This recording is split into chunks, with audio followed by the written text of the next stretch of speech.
Good morning. It's Sunday, May 3rd, and I hope this message finds you all well here in these age of the COVID-19 pandemic.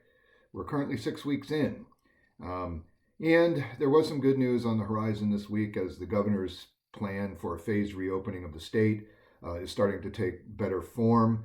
And it looks like the means of reopening will become both regional and then by sector. This past week at our normal community partners call, we were joined by Commissioner Mary Sterrett, who among her areas of responsibility is the county's Health and Human Services Department, which will be a key component in the reopening of our state and for our county. There we'll be charged with monitoring the availability of PPE in our community, the availability of testing, hospital capacity, and then what is being known as contact tracing, or the idea that if someone does become infected, that we can find out who they have come in contact with, and that will be again tracked through the county.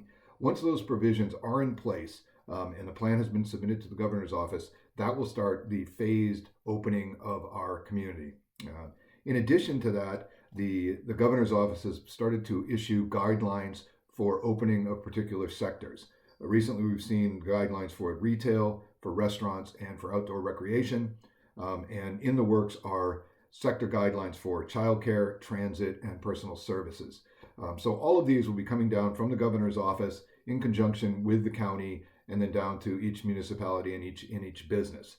So hopefully we will be moving on to that and we will see more and more opening and at the same time see the rate of infection drop or at least maintain its current level. In other news over the calls with our community partners, George Fox University's last day was on May 1st. Go Bruins! And they held a virtual graduation yesterday, Saturday, May 2nd. So congratulations to the Bruin graduates. Newberg School District, they have started weekend food service. They're sending families home with food for the weekend as well. That has now begun. And also posted around town are signs for graduating seniors. So if you see one of the signs in somebody's yard, feel free to give them a honk, give them a wave, and say, congratulations, go Tigers.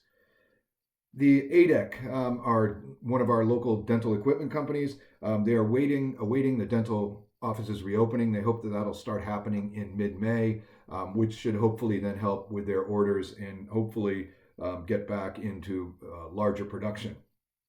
Speaking of ADEC and the Austins, the Austin Family Foundation has established a grant program for nonprofits. So for information on that, see the Austin Family Foundation. Friendsview are one of our retirement centers. They are on complete lockdown and have been now for quite a number of weeks. And their residents are, obviously getting antsy, and they would love to hear from you. So if you know somebody at Friendsview, please, call them, or there's a way to send a virtual card through the Friendsview website. So please do that. And then in city news, the big area of discussion here recently has been the city budget. This document here, 182 pages of 22 funds that govern the city's operation. The budget committee is comprised of 7 elected officials, so the 6 councilors, the mayor, and then 7 appointed members from the community. We've now met 3 times, and we'll be meeting again this coming Tuesday to get the budget document set. The budget committee's actual function is to set the property tax rate, and that's one of its major functions. The budget starts off with a message from the budget official, and that is our city manager, Dan Weinheimer, and presents what is anticipated for the coming 2021 year. Of course, discussion of COVID and where we are with that and how impacted we will be is a major portion of that discussion. And then we go into talk about actions that are going to be taken. There is an expectation of a pretty significant drop in revenue. As you might expect, some things like a transient lodging tax is the tax that people pay when they stay in one of our area hotels, bed and breakfast, or short-term rentals. That is projected to drop very significantly as people are not expected to be traveling. In addition, some of the shared revenue from the state for things like gas tax and the like are similarly expected to drop pretty significantly. The budget overall in Dan's budget message calls for a 3.1% drop in personnel, and then there will be no cost of living adjustment for employees this coming year. And overall, there is an anticipated decrease in the overall budget.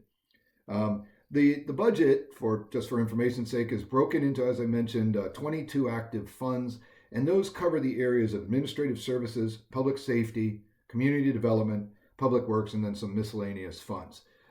So those are the main functional areas. The administrative services is for such things as the finance department, legal, and these support services. Those are distributed to the other funds and the other operating areas as a shared cost.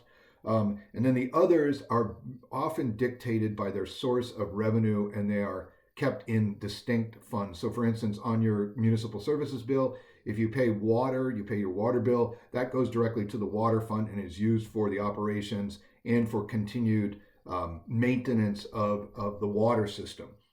The one area that we're always interested in, and that is called the general fund.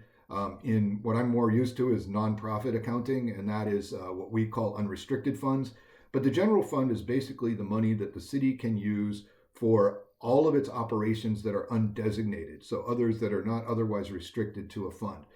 This again is important because this is where we can focus the actions and the activities that the city is most interested in. And so the general fund at this point projects at about $15 million. And of that, about roughly $5 million comes from property taxes. So contrary to popular belief, actually, property taxes do not comprise a large portion of the city's budget. It's significant, but it's not as large as some people might expect. Regarding the property taxes, by charter, the City of Newberg is allowed to increase up to 3% on the property taxes per year. All right, with the uncertain revenue, again, there will be changes, and it's very difficult to project what is anticipated in the future, but kudos to City Manager Dan Weinheimer and to Finance Director Matt Zook and the Finance Department for putting together a budget in these very challenging times.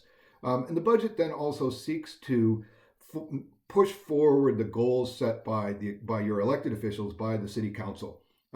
For the current term, we are looking at the goals that we are looking at are an increased focus at the city on customer service, a focus on diversity, equity, inclusion, promoting and encouraging the development of affordable housing, establishing an urban renewal district that will allow us the power to direct funds towards revitalization of the downtown area, and then down to the riverfront, and finally towards greater sustainability in our operations.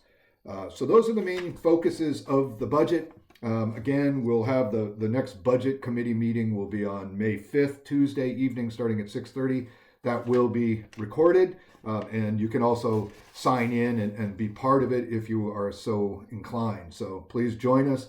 And then the City Council will be held on May 4th, starting at 6 p.m. Again, that's another video message, another video meeting, and we will be back to that Monday and Tuesday this week.